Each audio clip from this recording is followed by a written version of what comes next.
అధికారం వచ్చిన 3 నెలల్లోనే మన చంద్రబాబు గారి చొరవతో అమరావతి చుట్టూ చెంగిల్ క్లియర్ అయింది. మన కళ రాజధానికి పునాది పడింది. నారా లోకేష్ గారి పట్టుదలతో టీసీఎస్ విశాఖకు వచ్చింది. ఆంధ్రాలోనే 10,000 మంది యువతకు ఉపాధి దొరికింది.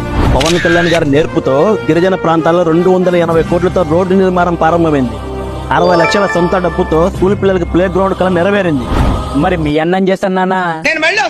మీరు చేసే అవినీతిని నిలదీస్తున్నాడు. చెప్పు తెగుతే అసలు అభివృద్ధి అంటే ఏంట్రా? ప్రజాధనాన్ని దోచుకోవడం. 12,85,00,000 ప్రజాధనంతో ప్యాలెస్ చుట్టూ కంచేస్తున్నాడు మీ అన్న. మా అన్న పులివెందుల పులి కాబట్టి చుట్టూ బోను కట్టుకున్నాడు. తప్పేంటి? అరే మేల్ రకం ఉండముప్పి బోన్లో ఉండదని పులి అంటారు. అదే చుట్టూ బోన్ కట్టుకున్నదని ఏమంటారు? అయినా ఒరే ఇంటి పన్ను, నీటి పన్ను, ఆ పన్ను, ఈ పన్ను అని చివరికి చెత్త మీద కూడా పన్ను వేసి ఆ డబ్బుతో కొంప చుట్టూ కంచె కట్టుకున్నాడు కదరా మీ అన్న. ప్రజలకు భయపడి ప్రజా సొమ్ముతోనే ప్యాలెస్లు కట్టుకొని దాని చుట్టూ కంచె కట్టుకున్నాడంటే ఈసారి అధికారం వచ్చింటే ఆంధ్రాని అరబ్ దేశాలకు అమ్మేతోటరా అన్న.